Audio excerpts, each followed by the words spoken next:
I remember the smell first, detergent and stale cologne, the kind that clung to clothes after a long night out. The bedroom was too quiet, except for the faint tap of the ceiling fan hitting something loose. I didn't even mean to walk in. I was just coming back for the toolbox I forgot. But when I pushed the door open, the room stiffened like it had been caught breathing in. Claire jerked upright on the edge of the bed, her hair wild, her shirt buttoned unevenly like someone rushed. And there he was, Evan Harper, barefoot, sitting in my desk chair like he owned the place, scrolling through his phone with a lazy grin that faded the moment he saw me frozen in the doorway. No one spoke at first. The silence wasn't empty, it was judgment. Like I had barged into somewhere I didn't belong. "What the hell are you doing home?" Claire snapped, as if I was the one interrupting something important. Her voice cracked on the last word, but she kept her chin high, daring me to question her. I just needed my drill," I whispered. My own voice sounded foreign, thinner than I expected. Evan leaned back in my chair, stretching casually, a slow roll of arrogance. "Dude, you should have called first," he said, like he was talking to an annoying neighbor, not the man whose wife he was half-dressed beside. Claire laughed, not because it was funny, but because she wanted him to know she was on his side.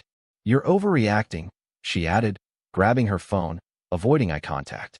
"You always twist things. This isn't what it looks like." I stared at the rumpled sheets, the 2 coffee mugs on the nightstand, the navy tie I wore at their wedding reception 2 years ago. Evan had borrowed that tie. He didn't look ashamed. He just looked inconvenienced. "Don't make a scene, Mark," Claire muttered, standing up and brushing past me. "I'm not doing this with you. Not today."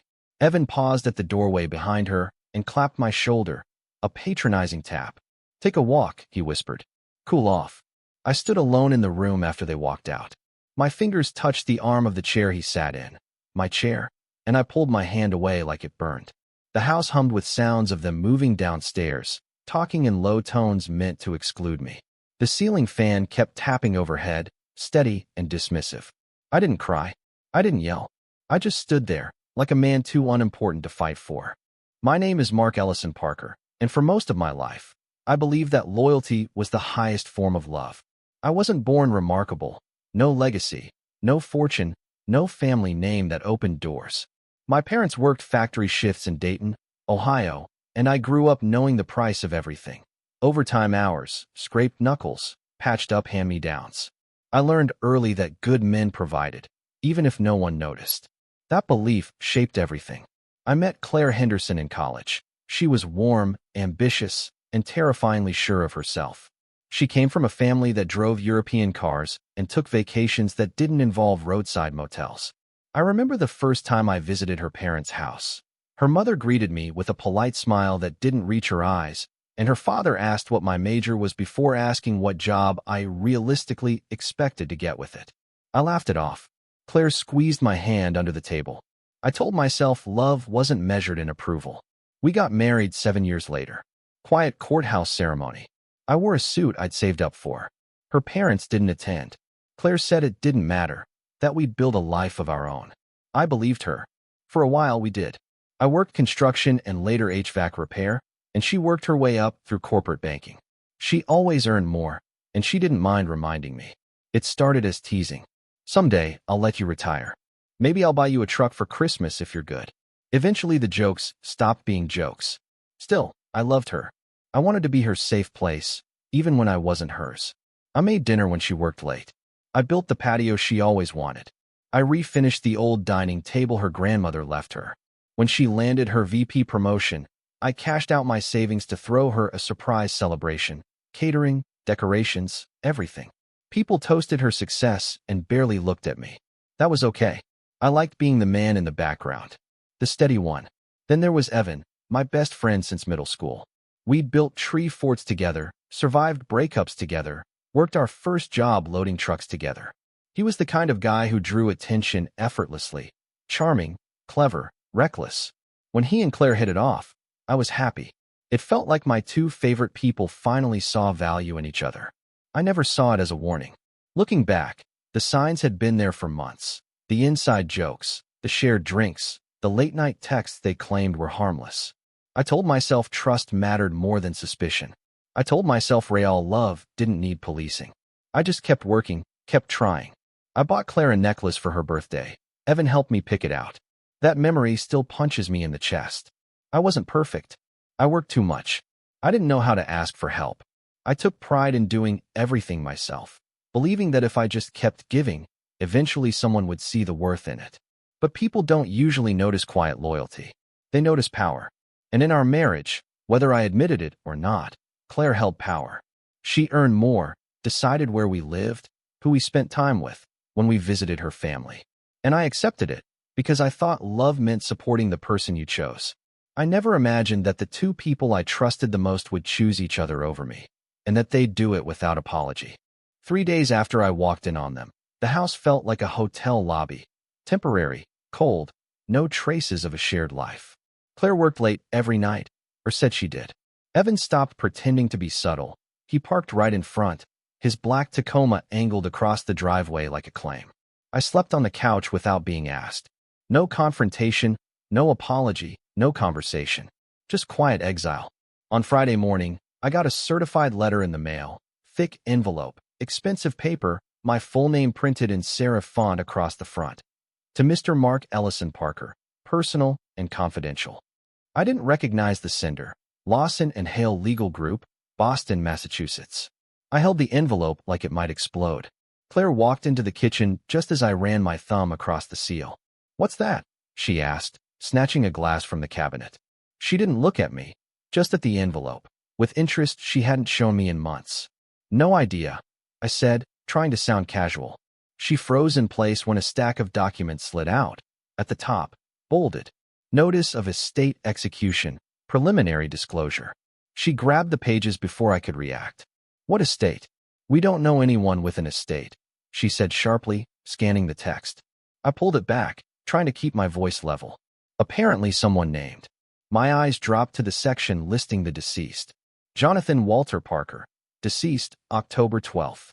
The last name hit first. Then the fear. "I've never heard of him," I whispered. Claire's eyes widened.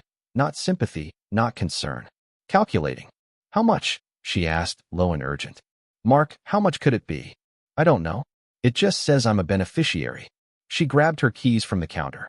"We need a lawyer. Today." "God. Mark, why didn't you tell me about this sooner?" "It arrived 10 minutes ago." "Well," she snapped, "we need to figure out what you're entitled to before someone else gets their hands on it." "Their hands. Not ours. Hers." Before I could process the letter, Evan walked in.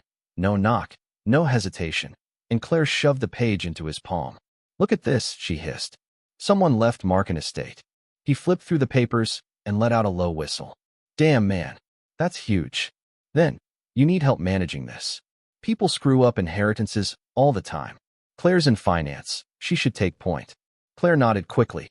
"It'll be safer that way." I reached for the packet. "I can handle it." Evan didn't move to hand it back. "Mark," he said, voice dropping into that patronizing calm I'd come to hate. "Don't sabotage yourself. You could ruin something big." I took the paperwork out of his hand with more force than I intended. Something trembled in my chest. Not fear, not hope. A warning. At the back of the envelope, a flash drive slipped onto the counter. Claire snatched it. "Probably nothing," she said too quickly. "It came addressed to me." I told her. "So," she shot back, "if we're going to deal with this, we need to know what's on it." "This isn't a we thing," I said. The room went silent. And for the first time, they didn't have an immediate comeback. I put the flash drive in my pocket. Not because I knew what was on it, but because they clearly wanted it. The object didn't solve anything. It changed everything. I didn't tell Claire when I booked the flight. I didn't tell her I'd taken the flash drive to Harbor Point Public Library instead of plugging it into the home computer where she could hover. I didn't tell her the video was addressed to me by name. The screen flickered, and a man appeared. Gray hair, deep lines, a jaw that looked too much like my father's to be coincidence. He spoke slowly, voice rough around the edges. "If you're watching this, Mark, it means I'm gone. And it means no one else can take from you anymore." My heart pounded so loud I almost didn't hear the rest. He called himself Jonathan Walter Parker, my father's older brother. Estranged since long before I was born. He talked about family cruelty, power struggles, inheritance wars, a system built on shame and silence. But he didn't say where the money came from.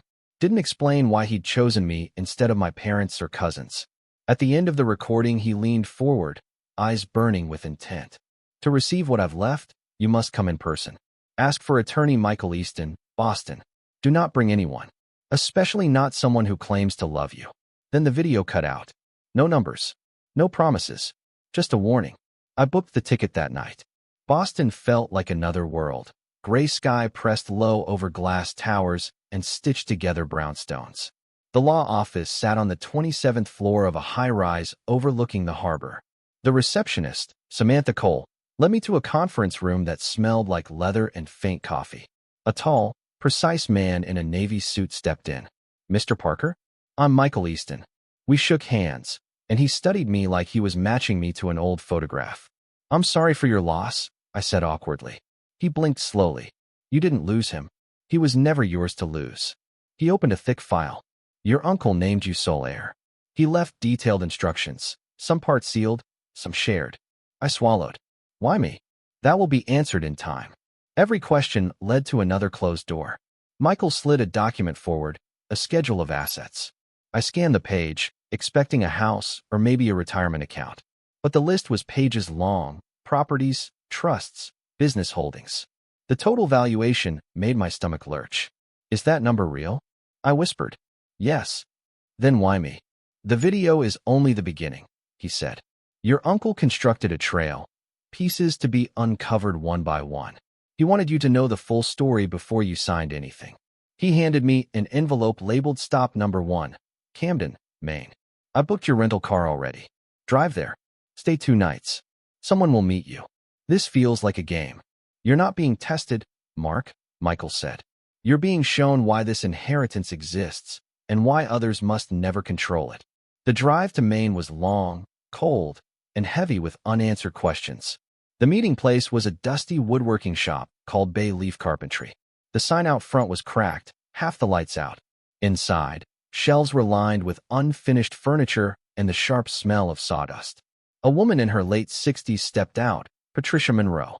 Denim apron, silver hair in a braid, eyes so sharp they seemed to read my thoughts. You're his nephew, she said before I introduced myself. God, you look like your father. You knew him? I knew both of them. Knew how your grandfather raised one son as a prince and threw the other away like trash. Which one was thrown away? I asked. She didn't hesitate. Your uncle, Jonathan. She poured 2 coffees and motioned for me to sit. You need to understand the wealth isn't the story. The money is a consequence of what they did to him. Every city, every person you meet will give you another piece. Who else knows about this? I asked. Plenty. And they're waiting to see whether you follow the path or walk away. I didn't like the way she said waiting. Back at my motel, I called Claire for the first time since leaving. She didn't say hello, just, did you meet the lawyer? How much are you getting? I don't know yet. I don't believe you, she snapped. You wouldn't fly to Boston unless it was huge. You're not smart enough to play this game alone. Something inside me cracked, not anger. Awareness. Don't contact me until I'm home, I said. What? You think you're in control now, she scoffed. You won't know what to do with real money. You need me. Before I could hang up, Evan's voice carried in the background. Tell him not to make any stupid decisions. I ended the call. For the first time in years, silence felt good. At sunrise the next morning, Patricia unlocked a back room in the workshop. The air was thick with varnish and old grief. She pulled a dusty tarp off a wooden chest and slid it toward me. Your uncle wanted you to have this. Inside were letters, hundreds of them, all addressed to my father. He wrote every month, she whispered. Birthdays, milestones, holidays. Every letter came back unopened. My throat tightened. My father told me he didn't have brothers. He had one, she said softly. He just didn't have permission to love him. I held the letters against my chest, and something in me shifted, grief, anger, longing, all tangled. Patricia placed a metal key in my palm. Next stop, Hartford, Connecticut. Visit St. Martin's Safe Deposit Vault. That key opens box 717. Whatever's inside, that's where the real truth begins. I looked down at the key. Heavy, cold, waiting. I left the shop with a trunk full of letters and a destination carved into my mind. The road ahead wasn't about the money anymore. It was about the story someone tried to bury. Hartford was colder than Boston, not weather, but atmosphere. The safe deposit vault inside St. Martin's Bank didn't look like a place meant for answers. It looked like a place where people hid the parts of their lives they didn't want anyone to see. A security officer named Daniel Price walked me down the hallway lined with steel doors. "Box 717, he said. "Take all the time you need." The metal box slid out heavier than it should have been. Inside was a single item, a leather-bound journal, edges cracked with age. A photograph slipped out when I opened it. My father and a man I now recognized as my uncle standing on a fishing dock as teenagers, both grinning, arms around each other like brothers who expected life to stay that way. The dates handwritten in the journal began in 1974. Not a diary, a record. Transactions, conversations, names, betrayals, and woven between business entries were personal wounds. "Father says I don't have the head for leadership. David will inherit everything. They told me the company doesn't need two Parker sons. Told me I was weak for loving design more than profit. My father, David Parker, the golden child. My uncle, the discarded shadow." The final pages detonated everything I thought I knew. In 1992, my uncle discovered that my father had manipulated board members and falsified financial reports to force him out of the family company entirely. He tried to fight back, but no one listened, not even their mother. Not even their youngest brother, Michael, who sided with power instead of truth. My father didn't just abandon his brother. He destroyed him. But the journal didn't end there. It transformed. "If I can't inherit, I'll build. If they bury me, I'll rise outside their walls. I will create something of my own that they cannot steal." And over 3 decades, that's exactly what he did. Launching companies, investing early in tech and renewable energy, buying commercial properties others ignored. Every success seemed spiked with pain and determination. Then came the last entry, dated 2 years before his death. "I do not want my brother's child to pay for the sins of his father." I watched Mark grow up from afar. He learned to love without power, the way I once did. "He will not waste what I give." I stared at those words until they blurred. My entire life, quiet sacrifice, loyalty, trying to earn value, wasn't coincidence. Someone saw me. Someone believed I deserved better long before I knew to ask for it. I didn't hear the man enter until he spoke behind me. "You read it," he said. I turned. A man in his 60s with silver hair and a tailored coat stood in the vault doorway, posture rigid, expression trained to hide fear. I recognized him from childhood photographs and family stories. Michael Parker, my father's younger brother. I didn't speak. He did. "I'm not here to fight with you. I just wanted to see whether you'd open the journal. You knew I'd be here?" "Yes. Your uncle sent letters to all of us in his final months." "I came to warn you." "Warn me about what?" His jaw clenched. "Your father won't let this go." The words burned cold. "He knows about the inheritance?" Michael nodded. "He found out last week. He's furious. Says you don't deserve it, that you'll embarrass the family." I laughed once, sharp, humorless. "The family that never claimed me?" Michael looked genuinely hurt. "I always wanted to know you. But your father, he made sure we stayed apart. You let him." "I know." He swallowed. "I regret it every day." Silence thickened around us. Then he pulled something from his coat, a second flash drive. "Your uncle recorded another message, a private one. He wanted you to see it only after you read the journal." "Why give it to me?" "Because I'm done choosing the strong over the good." He walked out without waiting for thanks. Back in my motel room, hands shaking, I plugged the flash drive into my laptop. My uncle appeared on screen again, older this time, frail but resolute. "Mark, if this is the second video, then you know the truth now. What your father did to me was not business. It was cruelty. He won. I lost. But there is something he never understood. Power built on fear collapses. Power built on dignity does not." He paused, inhaling slowly. "Your father built an empire on selfishness. I built one on resilience. The question now is what you will build." His eyes softened. "The money isn't the gift. The freedom is. Use it to become yourself, not to destroy anyone."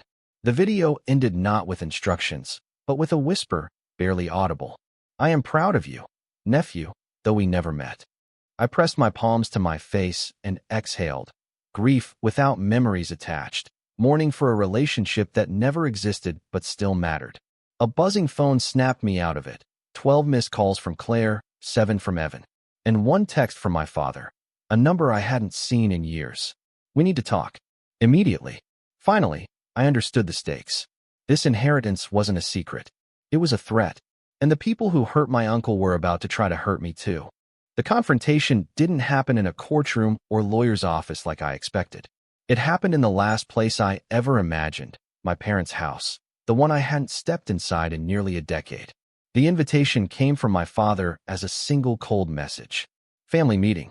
Tonight. 7 p.m. Non-negotiable. I almost didn't go, but my uncle's words echoed in my head. The money isn't the gift. The freedom is. I needed to see what I was freeing myself from. When I walked through the front door, every eye turned toward me. The living room felt staged, like a jury already chosen. My father sat in his leather chair at the head of the room. My mother perched stiffly on the sofa. Michael stood by the mantel, hands in his pockets. And beside them, like honored guests, stood Claire and Evan. They'd been invited. Of course they had. No one greeted me. Just silence heavy with calculation. My father broke it first. Sit. It wasn't a request. It never had been. I stayed standing. His lip twitched. Fine. Then listen. He steepled his fingers. Jonathan's lawyers notified me of the estate transfer. The matter is obviously complicated. The assets belong with Parker bloodlines that can manage them responsibly. You mean you? I said.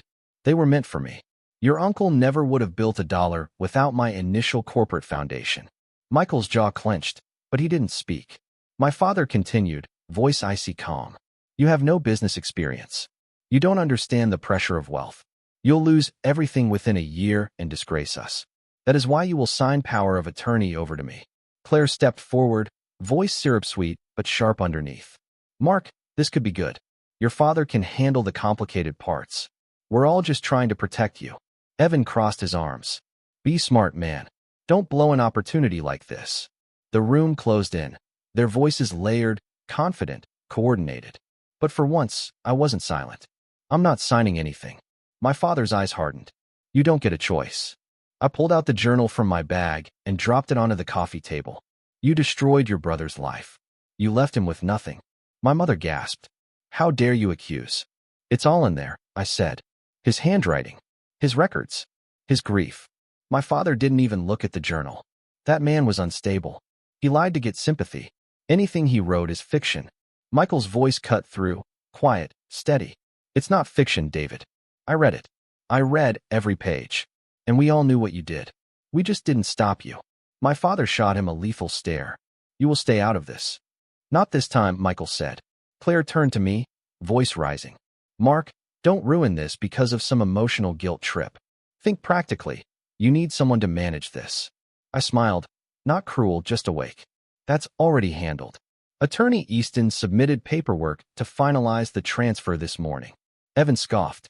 Great. So now she has access. He pointed at Claire. No, I replied. She doesn't. Claire stepped closer. Mark, you need me. No, I said softly. You need the money. The room rippled. My father stood abruptly. You will bring that attorney here. I'll get the signatures myself. I already told him not to speak to any member of my family without me present.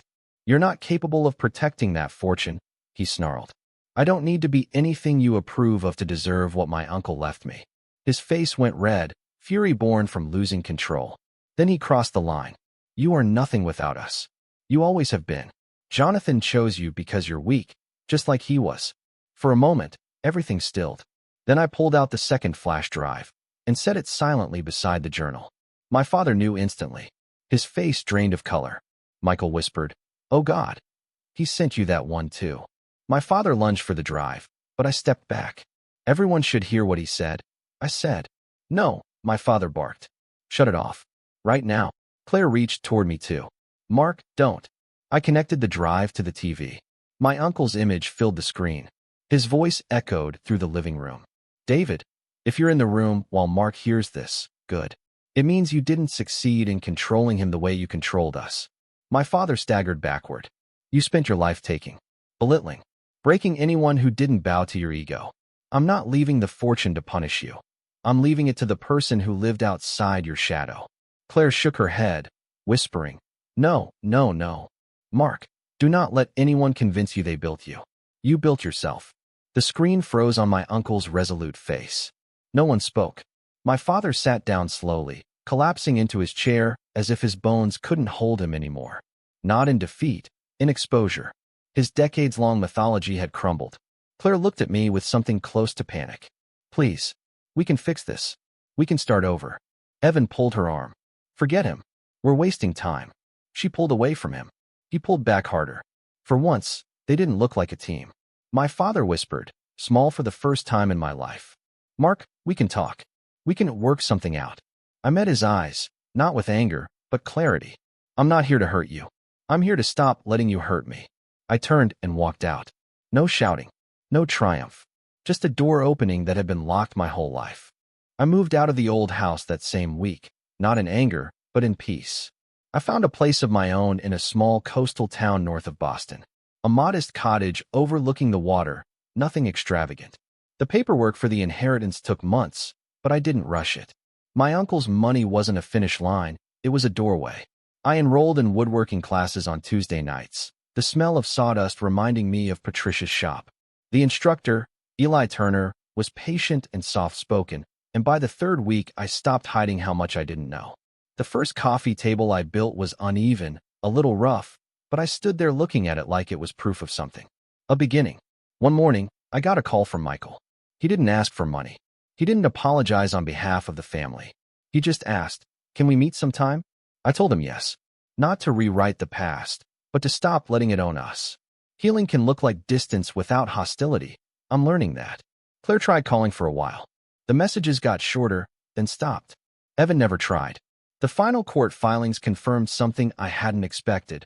My uncle had established a grant foundation under my control, dedicated to supporting trade careers, people like the ones I'd worked alongside my whole life. Welders, electricians, HVAC techs, carpenters, men and women overlooked by people who only respect wealth. The foundation wasn't charity. It was dignity. I visited the first workshop we funded, a trade training center in Worcester. A group of teenagers laughed and argued over wiring circuits. One kid asked what I did for a living. "I'm still figuring that out," I answered. Later, I sat alone on one of the benches we donated and let myself feel everything. Loss, love, grief for the uncle I never met, shame that never belonged to me, and the unfamiliar possibility of pride. I didn't become a different man. I just stopped shrinking. I still think about my father sometimes, not with hate, but with distance. I can't fix him. I can't save him. I can only refuse to inherit his wounds. When I walk into my cottage at night, the quiet isn't loneliness anymore. It's mine. My decisions. My space. My life. The money didn't change me. The truth did. It was late when I finished sanding the edge of the walnut table I'd been working on for weeks. The cottage was quiet except for the soft hum of the heater and the ocean wind pressing against the window. I wiped the sawdust from the surface and ran my fingertips along the grain, smooth now, finally. Beside me sat the journal, my uncle's journal, always close but never reopened since the day I finished it. I didn't need to read it again to remember. I didn't need proof anymore.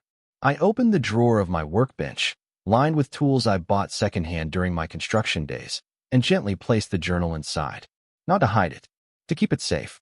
Before closing the drawer, I rested my hand on the leather cover, just long enough to feel the weight of the past and the fact that it no longer owned me.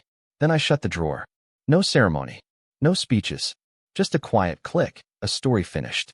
Outside, the tide came in, steady and patient, reshaping the shoreline the way time reshapes memory. And for the first time in my life, I didn't feel small. I felt whole.